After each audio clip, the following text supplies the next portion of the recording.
Есть блогеры, которые, я их называю, что вижу, то пою. Вот это вообще АЕП. Мы не выходим за пределы нашего крымско-татарского глобуса. Понимаешь, что Крым — это, по сути, провинция. Интернет помнит все. Общество взрослеет, когда оно получает пространство для свободы мыслей и свободы изъявления.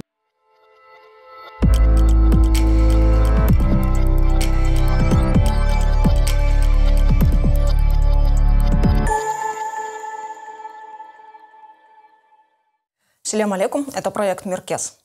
21 век – это век информационных технологий. Этот век в корне изменил наше общество, и в нашей жизни появились социальные сети. Социальные сети разделили нас по пабликам, каналам, группам, каким-то отдельным аудиториям, в которых появились свои авторитеты, появились свои неоднозначные интересы и появились свои предпочтения. О таком явлении, как крымско-татарское блогерство, сегодня будем говорить с представителями нашего паблика, крымско-татарского пространства. И я надеюсь, что этот разговор будет очень интересным. Но начать этот разговор я хочу, Мине Ханум, с вас.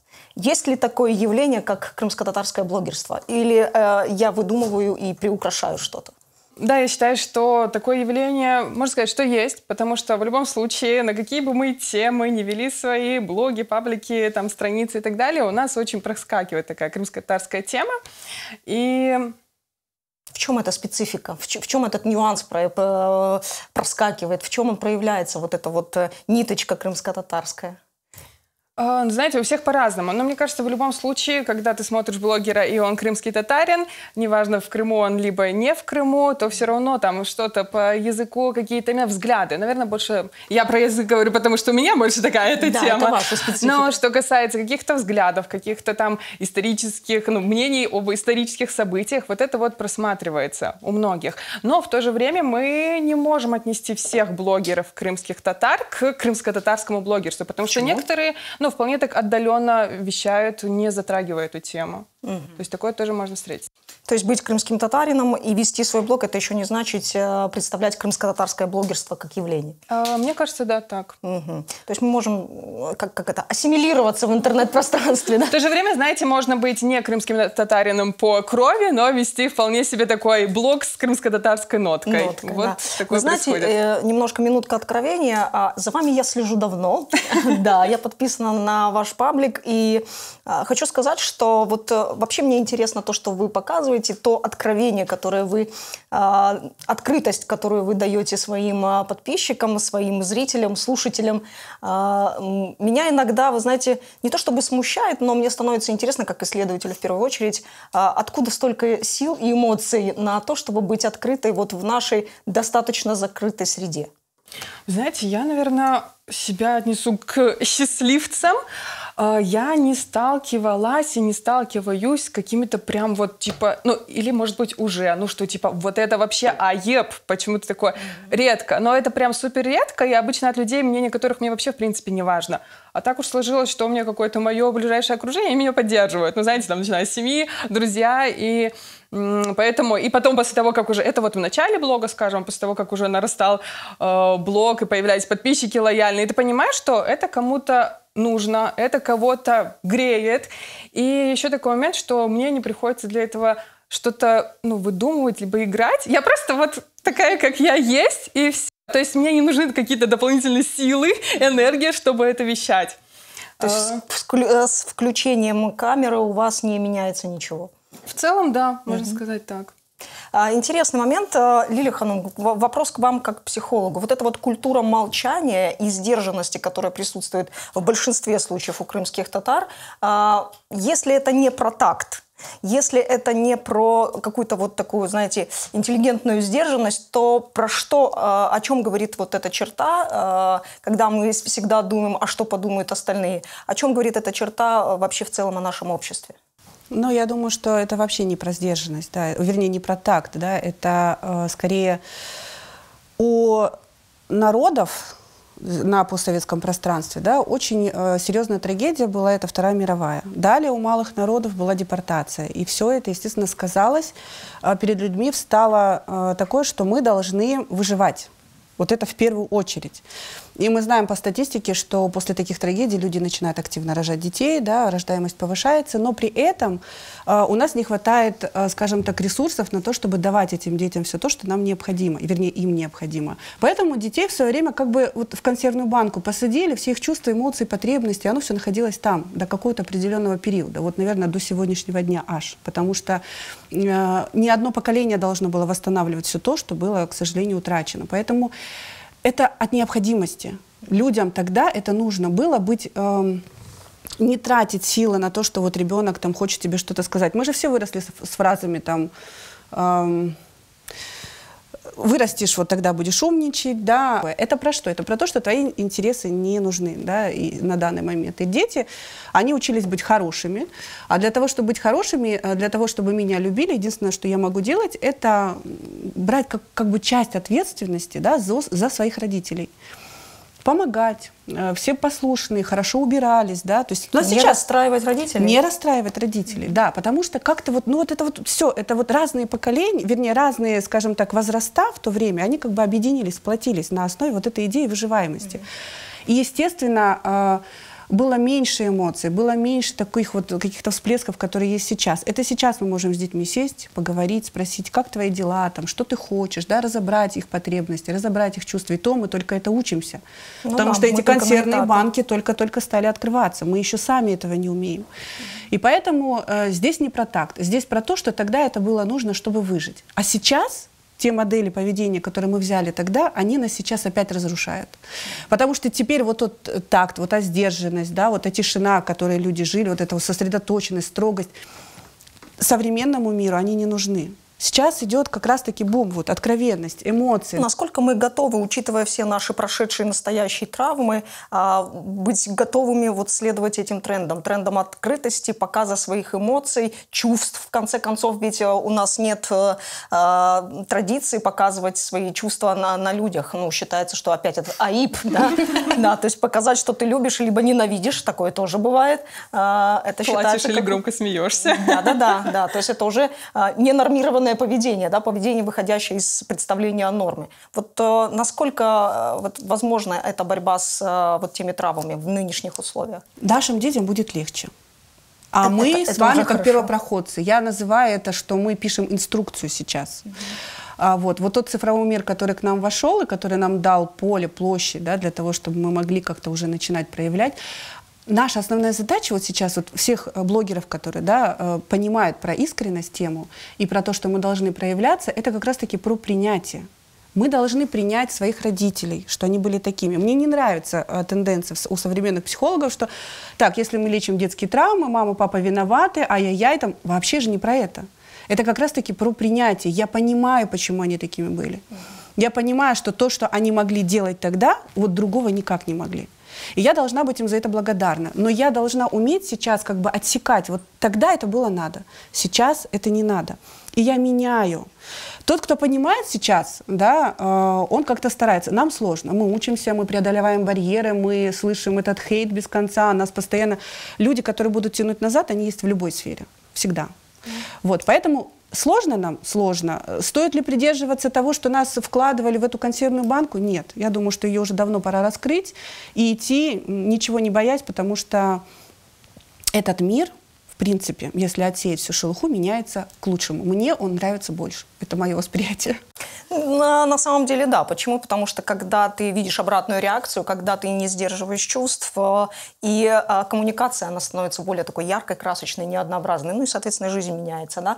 Вот вы сейчас сказали фразу о поколениях, да, и об этой разнице поколенческой. Ну, мой любимый конек, я всегда вот люблю наблюдать и наблюдаю за теми процессами, которые меняют нас. И вот та поколенческая пропасть, которая все больше и больше растет, может быть, это звучит не очень корректно, но я радуюсь, что она растет. Она огромна. Да, я радуюсь, что она растет. И более того, мне кажется, что более большой большого вот этого расстояния между поколениями мы еще не видели. У нас же реально совершенно другой мир. Мы вошли в эту цифровизацию, она пришла к нам. Мы здесь, по сути, гости, если так разобраться. Мы ничего об этом не знаем. И мы, взрослые люди, мы выстраиваем такую, пишем инструкцию. Как здесь жить, что тут делать, что будет лучше, что будет хуже. Эльвира Ханум, ну, мой вопрос вам как профессионалу. Вы, в первую очередь, маркетолог, и поэтому вопрос вам чисто профессиональный. Вот крымско-татарское блогерство как такое рыночное явление, да, маркетинговое явление. Если говорить о нем в контексте вот вообще блогерства как такового, да, мирового, цифрового, большого интернет-пространства, есть ли ему место? Вообще отличается оно как-то вот в этой системе рыночных отношений, интернет-отношений? Ну, место 100% есть, как и любое другое блогерство. Отличается, мне кажется, да. Чем? Вообще много чем. В первую очередь то, что оно более локально. Как бы если наблюдать за нашими крымско-татарскими блогерами, то они скорее, если смотреть со стороны маркетинга, то они не блогеры, а микроинфлюенсеры. То есть это люди, у которых от 1000 до 100 тысяч подписчиков. У нас очень мало блогеров-миллионников, очень мало блогеров, которые известны, вот крымско-татарские блогеры, известные в мире.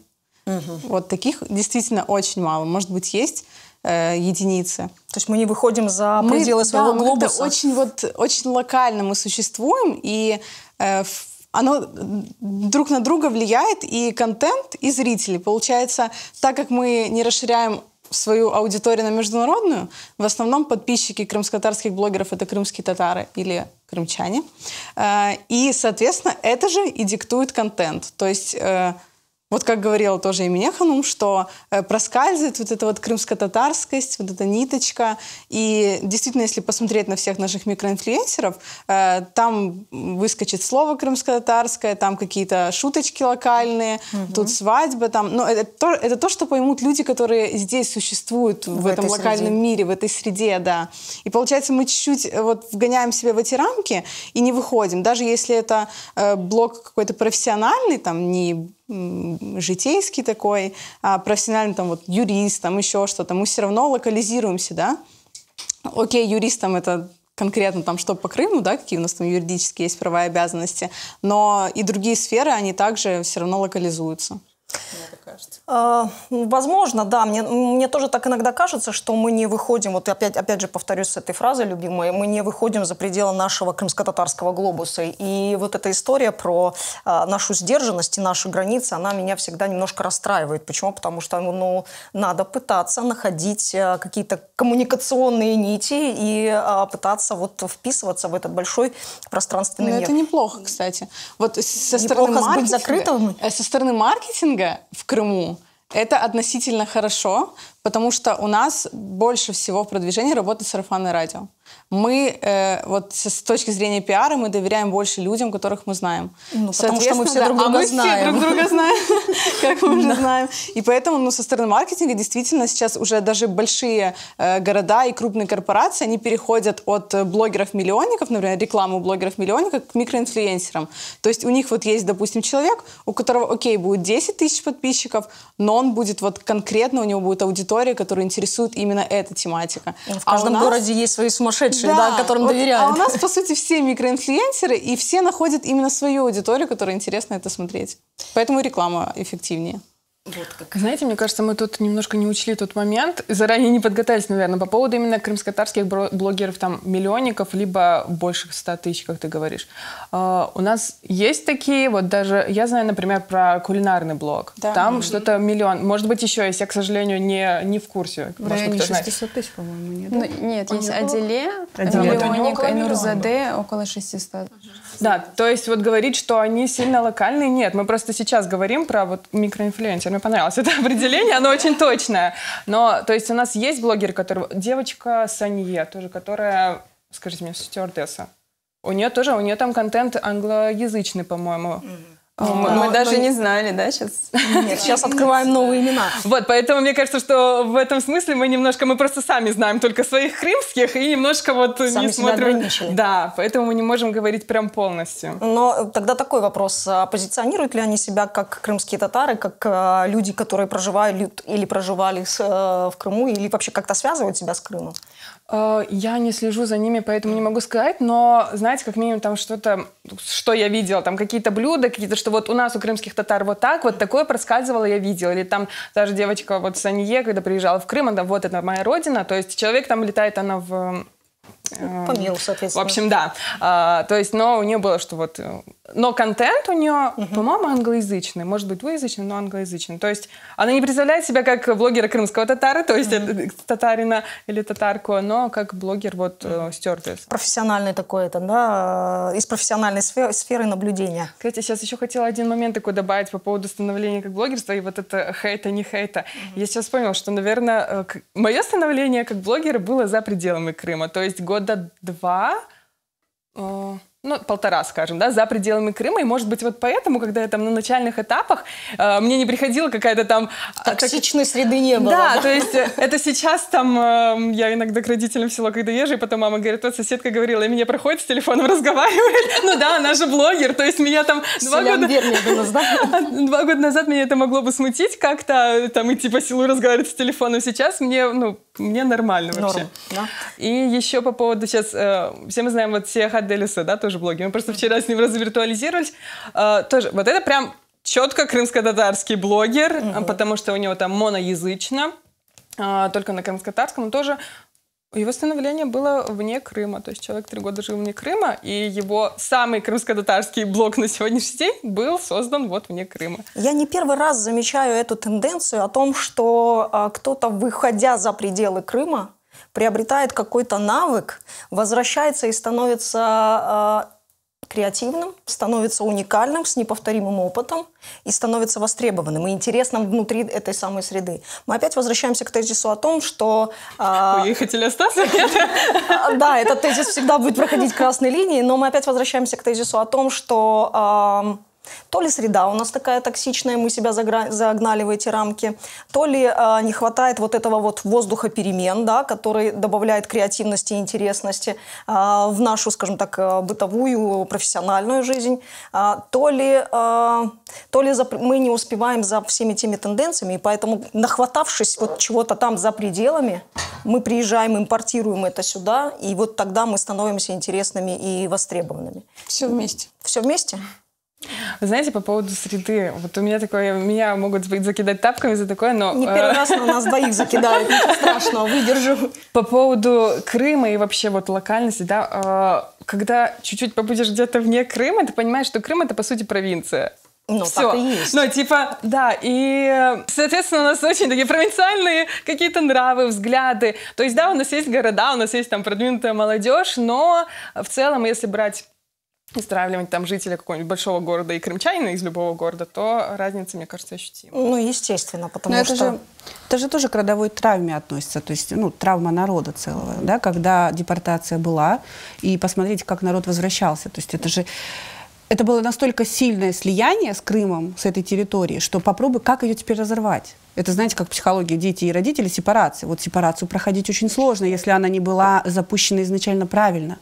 А у нас очень много еще старшего поколения, которое все это помнит. И передает это не просто в виде книжек и брошюрок, которые мы читаем безэмоционально, оно передается эмоциями. Бабушки плачут. И поэтому нам вырваться из этого пока еще сложно. И я же почему и говорю, что вот детям будет легче. Мы, которые сегодня осознают, только вот первые шаги делаем. Ну да, мы на пути к тому, чтобы поменять и свое отношение к Крыму, и к тому, как видеть этот Крым в завтрашнем дне. Поэтому сложный путь, но мы движемся, да, планомерно. Риан Ханум, у меня сразу к вам 2 вопроса. Вы слишком долго молчали, поэтому, да, буду включать вас активно. Ваш сетевой опыт активности – это крымско-татарский опыт или это вот просто профессиональный опыт?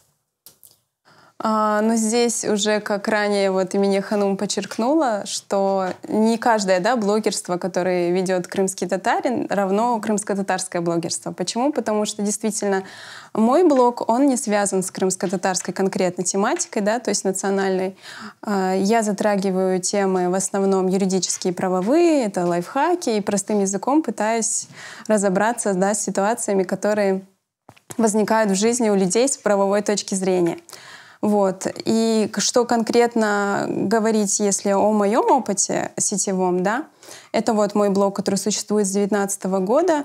И в чем именно его крымско-татарскость, да, вот как уже отмечали, что вот как раз-таки становление здесь вот именно крымско-татарское есть влияние. В чем оно заключается? В том, что, естественно, когда я только создала свой блог, 40 тысяч подписчиков я еще не имела. То есть я на пути... Степ-бай-степ. Да. Я не знала, да, как мне развиваться, как вообще... То есть я была новичком. И можно сказать, именно среди крымских татар-юристов и таких вот блогеров тогда еще как бы не было. Конкретно вот кто писал на такую тематику, которую затрагивала я. И поэтому, в принципе, у меня не было ни конкуренции, да, у меня не было примера, либо там, как себя вести. То есть не подражать, не конкурировать да, было то не есть, с кем. да, вот я была, можно сказать, как первопроходцем, именно, опять же, коснусь, что именно той тематики, которую я затрагивала. То есть это... Тематика, да, для зрителей, скажем, кто вдруг еще не Да. посвящен внезапно, да, скажем, что это такой социальный, да, социальная сфера, социальные выплаты, помощь. Это вот, и так да, далее, то, что больше всего люди любят, деньги, да, выплаты какие-то, особенно жилищные программы, если про крымских татар говорить, вечная стройка у всех.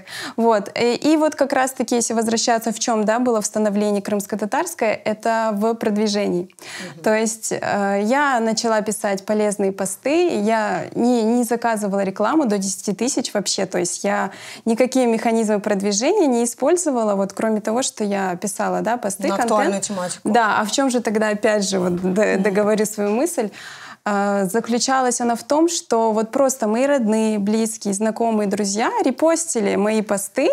То есть вот у нас, у крымских татар, есть очень хорошее качество в том, что мы умеем объединяться, и взаимоподдержка у нас очень хорошая. То есть мы можем, у нас есть такое качество, мы можем призыв, допустим, Келлина Схолтутаих, давайте поддержим вот это блок, там, крымская татарка, юрист и так далее. То есть, и у нас сразу как интуитивно срабатывает, надо подписаться, поддержать, это вот свои, да. И вот из-за этого как раз-таки вот первые 10 тысяч я набрала благодаря, наверное, вот такому именно доверию, что вот крымская татарка, юрист. Благодаря горизонтальным нашим связям. Рианна Ханум, тогда еще один вопрос к вам. Кто ваш подписчик, кто ваш читатель на сегодняшний день? Ну, если верить данным, да, официальной статистики, там, конечно, не указывается национальная принадлежность, но, в принципе, по атмосфере в моем блоге можно сделать вывод, что крымских татар среди подписчиков характерные у меня... комментарии. Да, у меня такая атмосфера «Селям алейкум», «Чох сагул» у нас. Каждый почти комментарий именно так начинается и заканчивается. То есть, понятно, что это крымские татары. Вот, в этом плане отслеживается, да, что читатели крымские татары.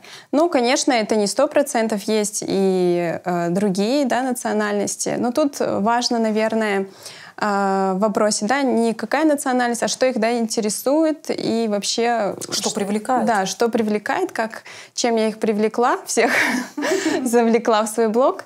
Опять же, повторюсь, что по статистике это 88% женщины, остальная аудитория — это мужчины. Если женщины, то это в первую очередь женщины, у которых есть уже семья, дети. То есть так как я пишу на тему выплаты, пособий, да, жилищных там программ и так далее, то это женщины с детьми, которых интересуют выплаты там, по беременности и родам и так далее. То есть в принципе вот основной контингент — это вот такой. То есть социальная проблематика для нашего крымско-татарского сообщества или общества в целом, она все-таки все еще актуально. Знаете, у меня еще есть такой интересующий меня всегда вопрос, это обратная реакция. Не секрет, наверное, да, что отдавая что-то, да, мы обязательно ждем что-то взамен. Да, то есть отдавая свою энергию, делясь какими-то советами, делясь знаниями, да, как в ваших случаях это происходит, вы, наверное, ждете какую-то обратную реакцию. И вот в этом контексте, Эмине Ханум, что вы получаете в обмен на свою открытость, в обмен на те эмоции, которыми вы делитесь? Обратная связь, как вы говорили, да. Но смотрите, Опять-таки, вот что касается, да, сразу отбрасываем, что хейта практически нет. Вот это прям какие-то супер редкие случаи, поэтому я с ним особо не сталкиваюсь, ну, может, еще потому что Какое это... у нас миролюбивое общество. Может, еще потому что маленький блог, но как меня однажды, я увидела у одного маркетолога там какие-то посты, что типа вот там девочка хочет блог, а вот ей там что-то семья такая так послала бы их. Она говорит, ну ты понимаешь, те, кто могут послать, им такое не пишут. Вот, видимо, вот в этом тоже дело. В ответ, знаете, такую какую-то, ну, сопричастность. Потом мне вообще очень ценно, когда человек, когда я пишу на какую-то неудобную, скажем так, тему, да, когда я там не только там про путешествие, радость, да, даже не столько табуировано, а что-то вот про минорные какие-то настроения, либо состояния, и люди такие, вот у меня так же, и то есть это вводится... Какой-то понимаешь, что типа это нормально, но такое тоже бывает, что там, ну, ты не один вот такой какой-то ненормальный. И вот меня почему-то... Ну, этот момент для меня очень ценен и важен, что какие-то, опять-таки, темы, которые мы не обсуждаем вот в открытую, человек там увидел, что вот у меня Шерфи об этом написала. Да, там, может быть, 100 человек скажет фу-фу-фу, что это за, не знаю, депрессивные... Подождите, вот зацепили. А какие темы мы не обсуждаем? При всей открытости, вседозволенности интернета, вот крымско-татарский блогинг в контексте социальных каких-то норм, правил и табу. Что мы обсуждаем, чего мы не обсуждаем? Смотрите, вы знаете, я была удивлена. Я давно на терапию, ну, то есть хожу к психотерапевту, и я об этом писала как-то вообще так на изи, а потом оказывается, что для людей это типа вах. В смысле такое? В смысле психолог? С тобой там не все в порядке? То есть вот, пожалуйста. Но в основном, наверное, больше такое, какие-то там депрессивные мысли, суицидальные мысли, какие-то вот... это вот сейчас, что мне приходит в голову. Потом я помню... Что-то, не знаю, там, про, вот тоже, это года 2 назад было, так немножко нашумело, там, про половое воспитание детей. То есть у нас так не говорят. Про насилие в семье. У нас, опять-таки, я иногда, конечно, слышу какие-то ситуации, я с этим не сталкивалась вот так вот через первые руки, скажем, да, там никто из моих близких, но когда я слышу какие-то истории, которые сейчас, вот когда на улице 21 век происходит, с такими же девочками, моими там ровесницами, у меня прям, конечно, мурашки по телу, я такая, в смысле, мы должны об этом говорить. И, ну вот, как минимум, вот эти табуированные такие темы, они не обсуждаемые особо. Вот интернет-пространство, это, ну, я не знаю, может быть, я тоже сейчас мыслю стереотипно, но все-таки это больше для молодежи, да, то есть чаще и больше в это погружаются там, молодое поколение нулевых, поколение, выросшее там, или состоявшееся в 90-х годах и так далее. Да? Старшее поколение со всеми вот этими своими табу, ну, оно так это транзитом по интернету проходит. Неужели, Лилия Ханум, неужели у нас все еще вот эти табу будут существовать даже в этом свободном достаточно интернет-пространстве? Ну, я наблюдаю немножко другую тенденцию, потому что среди моих подписчиков есть достаточно зрелые женщины, которые, да, мне задают вопрос в личку, а вы реально вот хотите выносить там семейное насилие, да, о котором только что говорилось, а вы реально хотите говорить о том, что мы все должны идти к психологу, там, да, а как это так? Вы можете сказать о том, что там молодым мамам сегодня нужна помощница по дому, но у нас такого никогда не было, и действительно, как это? Но когда ты с ними общаешься, когда ты читаешь, они тебя читают, идет уже постепенно, это не быстро, но идет совершенно другое восприятие. Люди начинают видеть твой темп жизни. Мы же не просто советы даем, мы же показываем я очень много показываю своей жизни, на самом деле. Да? У меня 5 детей, у меня 2 института, вот, у меня блог. И еще меня знают как автора книг, поэтому у некоторых просто вот взрыв мозга, как так. Разрыв шаблонов. Да. И когда я говорю, что да, я могу позволить себе где-то оставить бардак дома, потому что на данный момент какие-то цели немножко другие. И вначале невозможно. Вот я понимаю их состояние. Вот этой фразы вы сейчас прям вот разрушили образ идеальной хозяйки. Прям. Я его постоянно разрушаю систематически, и я перестала на эту тему комплексовать. Это же и есть как раз-таки вот движение вперед, когда ты человеку показываешь, что, друзья, ну когда-то это было превыше всего. На данный момент превыше всего нам войти в нашу новую жизнь, да, и как бы на эти рельсы встать, и дальше потом будет легче. Мы потом со всем этим справимся. То есть нужно уметь разделять первостепенное и второстепенное. И все-таки у меня есть женщины 56 лет, у меня есть женщины за 60. И я получаю вот на сегодняшний день очень много именно положительных отзывов. Они приходят ко мне и говорят, вы знаете, я наконец-то поняла свою невестку. И у них настолько меняется вот это вот мышление, что они приходят и говорят, что мне надо сделать, как я должна ей помочь. Я вот все готова. И ты просто начинаешь с этим человеком работать. И когда Риана Ханум рассказывала о себе, я, кстати, хотела сказать о том, что вот эта широта души, когда ты бесплатно даешь массу советов, она тоже, кстати, черта не всех народов. Да? И она прослеживается. И вообще вот эта тенденция на бескорыстие, да, на искренность и на принятие, она и будет менять наш этот мир, и она сможет растопить лед в сердцах более старшего поколения. Потому что мы не только говорим о том, что нам нужно, и какие у нас потребности, как мы хотим жить, мы их принимаем. Мы говорим, что вы абсолютно классные, нормальные, мы вам благодарны.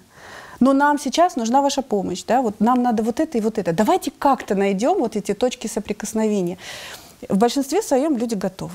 Вот по моим наблюдениям, это прекрасно, что мы можем меняться. Это прекрасно, что мы можем меняться, и я благодарна вам вот за эту реплику. Почему? Потому что, для меня вот самым страшным это когда мы закрываемся и вот, знаете, как в болоте, никуда не движемся, ни в чем не меняемся. Мне кажется, это самое страшное, что может произойти вообще с обществом и вообще с народом. Да? И в конечном итоге мы просто маргинализируемся, мы окажемся на обочине и истории, и каких-то социальных больших процессов. Я сюда тоже чуть-чуть хотела бы добавить, заступиться за старшее поколение. Знаете, на самом деле, да, вы говорите, казалось бы, да, у нас обычно подписчик такой, как я, вот примерно, потому что мы отображаем себя и притягиваем примерно таких же. Но у меня в блоге тоже довольно много людей, это женщины, взрослых, и они тоже, на самом деле, иногда говорят, ой, Сагулы, мне вот, я там, условно, да, вот там много лет я вот этого не делала, а вот я сейчас у себя что-то вижу, и для меня особо комплимент, когда эти женщины пишут, я дала ссылку на тебя своей дочке, чтобы она подписалась и сделала, как ты. То есть, поэтому вот у старшего поколения это тоже есть, им тоже это становится понятно, видимо, там им подходит какой-то подход наш. Вот. Это прекрасно. Это еще один такой бонус в копилку наших изменений. Вот смотрите, я вот смотрю на вас, во-первых, получаю эстетическое удовольствие и интеллектуальное, да, в том числе. И у меня возникает такая мысль, что каждый ваш блог по отдельности, да, это вот такая своеобразная замена, подмена тех социально-гуманитарных институций, которых у нас либо нет, либо они не работают. Каждый из вас решает какую-то вот глобальную и важную для нас проблему. Эмине Ханум, у вас помимо просто своего блога есть еще и языковой блог, да, он Беждаха, где вы рассказываете о своих курсах, где вы... Нет, давайте не так, Ленора Ханум, там в первую очередь у меня... А в курсах я недавно начала рассказывать, но в первую очередь там тоже очень много именно пользы. Да, там какие-то короткие заметки, посты, переводы, тексты. То есть тут в любом случае это блог про крымско-татарский язык. Про язык, да. Это однозначно, языка, это главная тема. И для нас сейчас красной линией крымско-татарский язык, да, это вот один из таких маркеров идентичности. Лилия Ханум, вы выводите всех вот из наших вот отдельных квартир с комплексами, да, вы выводите всех на разговор о том, как меняться, да, и с чем бороться в этих своих изменениях. Риана Ханум реагирует на социальные запросы и дает советы по этим запросам. Эльвира Ханум, вы дарите эстетику. Мне кажется, нам жутко не хватает вот тех институций, да, которые показывают красоту и прекрасное, чувство прекрасного. Так вот, каждый из вас выполняет какую-то функцию, социальную функцию, и заменяет вот те самые институции, которых нет. В чем проблема? Почему у вас получается, почему не получается это на глобальном уровне? Как вам кажется? Почему отдельный человек может с этим справиться? Почему целые институции, которые у нас уже были, либо их еще не возникли? Вот такой глобальный вопрос. Я как маркетолог могу сказать то, что я говорила уже раньше, что если смотреть со стороны пиара, то люди доверяют больше людям. Вот сейчас же тоже есть тенденция, что больше доверяют живым блогам. Условно, вот если бы Риана Ханум назвалась в соцсетях «Юрист Крым» или там «Юридическая консультация Крым», к ней было бы не такое большое доверие, как там Риана юрист, условно. То же самое касается и всех остальных сфер. Мы доверяем тем кого мы знаем, мы доверяем больше людям, личностям, каким-то душевным таким моментом, чем сухим там страницам, институциям. Если условно это будет просто страничка, созданная о крымско-татарском языке, ее будет не так интересно за ней смотреть, за ней наблюдать, как за живым человеком, который рассказывает от себя про крымско-татарский язык. До тех пор, пока Эмине Ханум не включит свои эмоции и не расскажет про крымско-татарский язык с характерной ей ноткой интонации. То есть получается, что если история обезличена, то она не так интересна. Но у нас еще и сейчас очень много ограничений в плане, я уже как юрист буду говорить. Давайте сразу по статьям. У нас, в принципе, статей много, так что их даже перечислять можно устать, да. Здесь в плане ограничений, что те же, да, мысли и эмоции мы должны уже ограничиваться, да. Контролировать, да. Друг за другом тоже следить, да, чтобы, если что, подсказать, если же вдруг кто-то что-то сказал лишнего. Ну, мы живем в такой обстановке. То есть у нас сейчас наш рост и становление, да, в этой новой цифровой реальности связан еще с публичностью. То есть все, что мы публикуем, все, что мы показываем, да, все, что мы создаем, сейчас это вот на виду. Как вы знаете, интернет помнит все. То есть и здесь именно большая ответственность за то, что мы публикуем, и то, о чем мы, ну, что мы вообще ведем и себя представляем. Поэтому здесь вот, мне кажется, много границ именно в плане вот... Я бы сказала, это даже не границы, это скорее понимание той ответственности, которую вы берете и несете. Да, и она вот связана с сегодняшней обстановкой. Поэтому, конечно, многие, я знаю, да, кто-то хочет высказать свою мысль, да, многие не могут вести, например, блог, не высказывая свою мысль, да. Многим приходится как-то уже менять свою тематику, да, если это было связано как-то с какими-то откровениями, да, или там с определенными взглядами. Из-за этого тоже во многом ограничился, да, круг того, что ты можешь, в принципе, транслировать. Я очень хорошо понимаю, о чем вы сейчас говорите. Да. Я тоже пытаюсь подбирать слова. Да, специфика сегодняшнего дня. Давайте поговорим о другой, более приятной теме. Про деньги. Давайте поговорим про деньги. Да? Эльвира Ханум, вопрос про монетизацию. Да? Несмотря на то, что вы там дарите красоту, несмотря на то, что вы транслируете какую-то эстетику, прекрасное, вы, прежде всего, у вас коммерческая страничка, и ваша главная задача – это продажи. Так вот, насколько эффективна эта стратегия в виртуализации бизнеса? Очень эффективно. Я могу сказать, что у нас около... И точка, да? Ну, я изначально ставила большую ставку на именно интернет-продвижение. Может, и как маркетолог тоже. Я сейчас могу сказать, что около 80% у нас это заказы благодаря интернету. То есть, как бы с улицы люди заходят иногда, но, опять же, они заходят, первый раз знакомятся с нашим брендом офлайн, потом в итоге все равно подписываются на нас в соцсетях, и дальше уже заказывают все равно онлайн. То есть вот все это интернет-пространство, оно и есть основным вот этим толчком продвижения, и в результате как бы маркетинг всегда направлен на цели финансовые. И он превращает, да, интернет капитализируется, помогает, да? Вот эти вот ваши покупатели, да, условно так назовем, они для вас становятся друзьями, вы делитесь чем-то большим, чем просто своей продукцией? Да, однозначно. Мы изначально, как бы, и наше название «Визлав», оно как бы с любовью транслирует то, как мы относимся к своему делу. И у нас большая часть продаж – это повторные продажи. У нас очень редко, что там один раз человек купил, и все, и пропал на всю жизнь. Мы всегда там, мы можем переписываться с нашими клиентами, советовать им, как там ухаживать за цветами условно, репостить все их красивые картиночки, эстетику. То есть мы уже транслируем не только свою эстетику, но и эстетику, как ее видят глазами вот наших клиентов. И у нас это больше скорее про какую-то группу людей, которые любят красоту, цветочки, эстетику, чем про сухие продажи, там, продать цветы и забыть. Как раз-таки это про то, что у людей огромная потребность в эмоциях.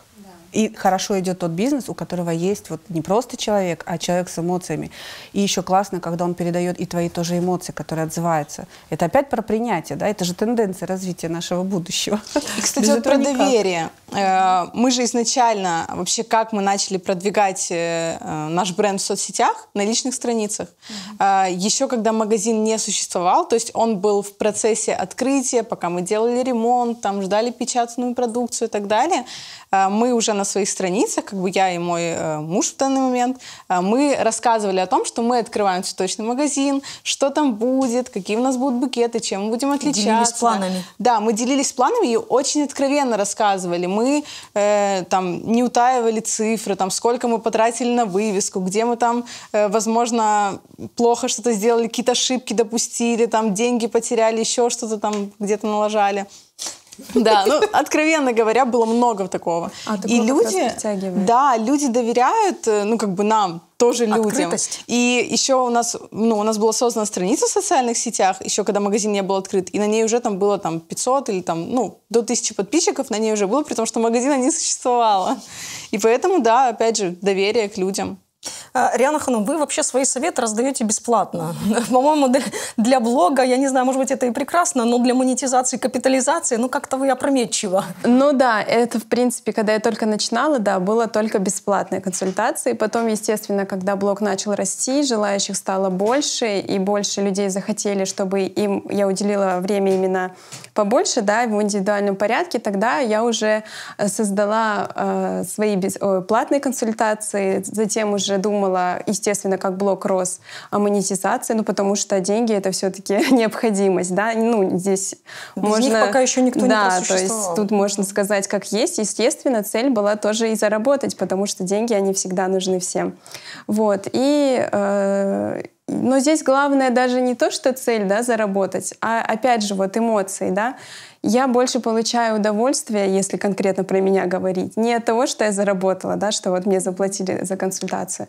Я получаю удовольствие именно за эмоции людей, да, то есть за... У которых получилось. Да, то, какую пользу я им принесла. То есть меня больше это приводит в такой как бы восторг. Вот сразу тогда встречный вопрос. Вот эту вашу просветительскую во многом деятельность не воспринимают ли ваши подписчики как обязанность? Не бывают ли случаи, когда вот переходят эту границу и злоупотребляют вашим таким бескорыстным поведением? Я поняла, конечно. Что вы делаете в таких случаях? Сразу в бан или просто право вето накладываете на какие-то сферы, вопросы и так далее? На самом деле в этом плане, конечно, такие люди бывают. Бывает, потому что люди очень разные. С этим я столкнулась, естественно, как вот начала публично вести блог и так далее. Да. В первое время я реагировала очень болезненно. Да. Прошу прощения, Эльвира Ханум сейчас так машет головой, и я вспоминаю ее публикации про отзывы их покупателей. То есть люди настолько разные, и со временем, конечно, закаляешься. То есть сейчас я уже вообще спокойно реагирую. Мне могут написать что угодно, повести себя как угодно, я вообще уже реагировать не буду. Но если говорить о реакции, да, если, например, сравнивать с реакцией Эмине Ханум, что она может отправить людей, ну, справедливо в бан, да, ну, я не говорю, да, это справедливо действительно, то я нет. То есть я скорее не отреагирую, чем отправлю в бан. То есть я такой вот неконфликтный человек, ну, вы тоже неконфликтный человек, потому что я не могу... Это просто разные модели. Да, разные меры...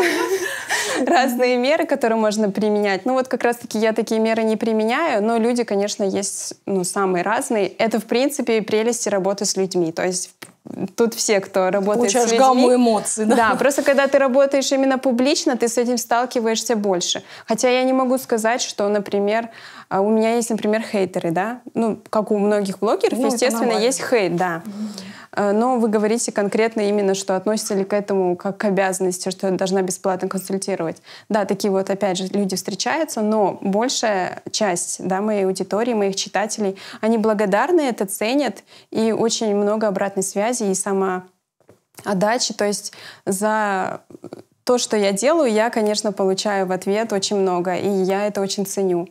Поэтому я, в принципе, не выгораю. У нас есть капиталистическое мышление, да, которое призывает к тому, что ты за все должна брать деньги. Но есть такая тенденция сегодня, да, что так как мы вступаем в новый виток, да, у нас новое развитие, новое направление, и вообще темп жизни совершенно другой. Очень много людей, они растеряны, они не понимают. И если, например, брать с точки зрения психологии или с точки зрения просто материнства мамы, которая, допустим, там смогла влиться в это. Меня немножко дискомфортит, когда начинает слишком много курсов. Вот все, что я знаю, я все запечатываю в курс, и я продаю. Друзья, мы человечество, мы всегда выживаем и классно развиваемся тогда, когда мы вместе. Кооперируемся. Да. И человек, он не может жить без человека, он не может развиваться без человека. Ребенок не станет человеком, если рядом не будет человека. Поэтому вот здесь очень важно сохранять вот этот баланс между стремлением к материальному, естественно, нам надо кормить детей, нам надо кормить себя, и между вот этим альтруизмом, да, когда я готова отдавать.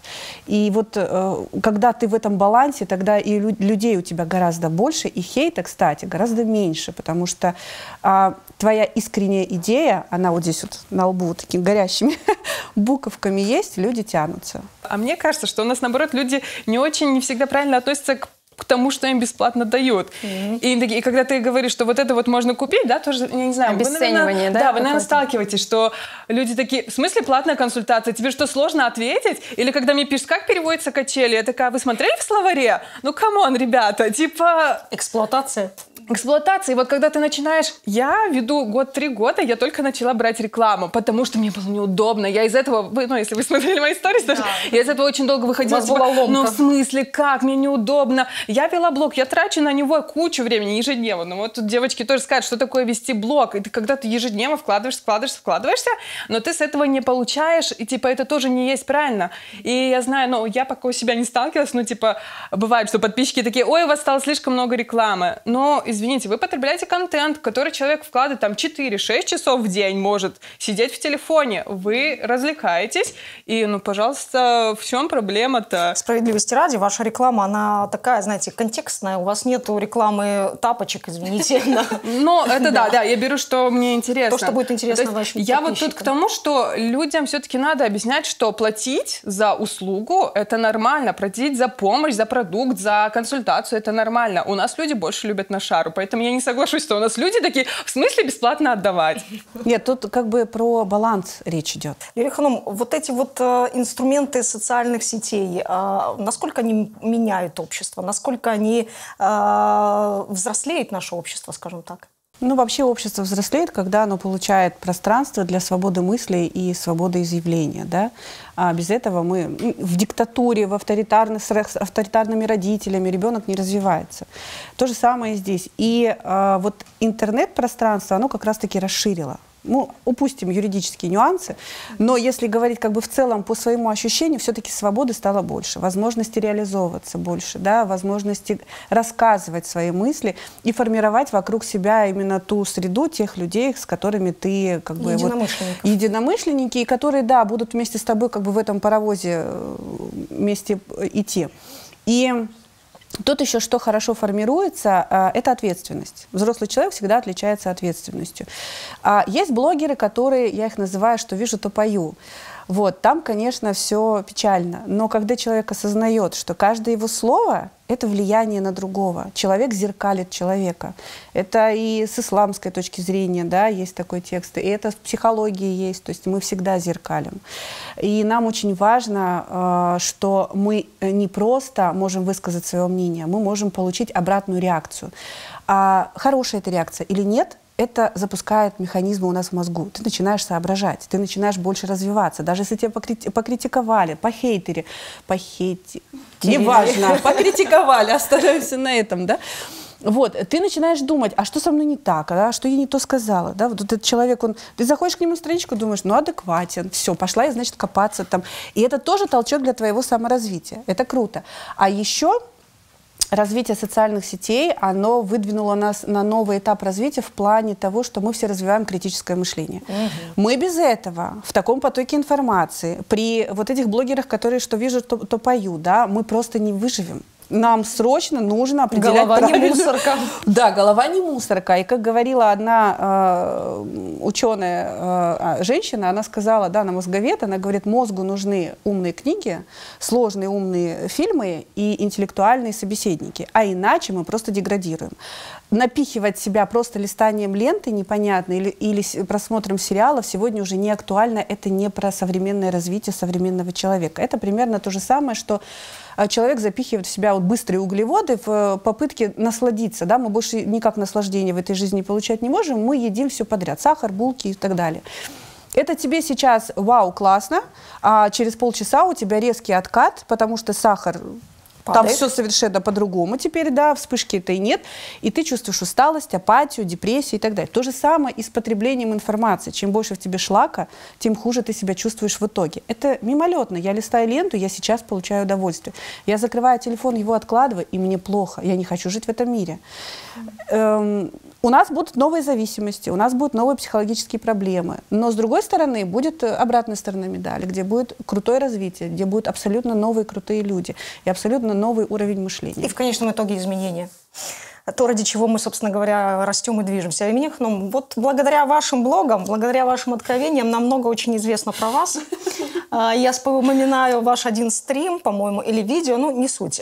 Когда это был Ана Телегуну, когда вы делились эмоциями по поводу, вас пригласили на круглый стол, в котором принимали участие ваши же преподаватели из университета. И вы тогда вы поделились таким ощущением, что «Вау, я буду сидеть за одним столом с моими преподавателями». Вот в контексте, когда мы говорим про взросление, в контексте, когда мы говорим про авторитеты, вот это осознание «Вау, я буду сидеть с такими авторитетными людьми», соцсети меняют это настроение, соцсети, ну, скажем так, мы перестаем обращать внимание вот на эту авторитарность во многом. Знаете, тут, да, я вспомнила этот случай. Тут иногда в соцсетях или вот вообще в виртуале, скажем, такое происходит, что у меня как происходило. Я отучилась, да, и там развивалась по своей какой-то дорогой уже далеко от там университета, преподавателей и так далее. И у меня уже было за эти там 7 лет, как я закончила университет, определенные достижения, определенная узнаваемость, ученики, курсы и знания и прочее, но это было в виртуальной реальности. То есть меня знает очень много людей, но виртуально, да, и вот у меня офлайна очень мало. И поэтому, когда столкнулись эти два мира, мой вот этот офлайн там 7-летней давности и мой нынешний как бы... ну, статус, не знаю, опыт. Да, позиция, опыт, но который я только виртуально реализую. Тут, да, такой диссонанс, потому что я не привыкла в офлайне быть там крутым преподом, как я себя чувствую в виртуальной реальности. То есть, и вот такие, да, тут просто, конечно, как это решать, это идти в офлайн, что я вот не очень активно делаю и сталкиваться с этим, потому что потом, когда я получаю от своих университетских преподавателей, типа, Эмине, ты делаешь крутые штуки, то, чего мы пока не можем вот где-то пробиться, да, там, до молодежи, а ты вот идешь там на 10 шагов вперед и такая, вау. Но это признание. Это признание. И получается, вот тут уже офлайн и онлайн, они вот соприкасаются и как-то объединяются. Синхронизируются. Ну что ж, я четко могу сказать и сделать вывод о том, что иногда их нужно выводить в офлайн, и это полезно, да, для всех нас. А еще один вывод, наверное, я сделаю такой, что мы умеем меняться, и наш блогерский опыт это четко показывает. Блогерство это не только про деньги, блогерство это про бескорыстие, блогерство это про искренность, блогерство – это про опыт. Блицы. Эмине Ханум, откровенность или осторожность? Откровенность. Сагунс. Лилия Ханум, блогерство лечит или калечит? Лечит. Сагунс. Эльвира Ханум, эстетика или монетизация? 2 в 1. 2 в 1. Риана Ханум, право вето или в бан? Право вето. Сагунс. Это был проект Меркес. Горуш Кенджи.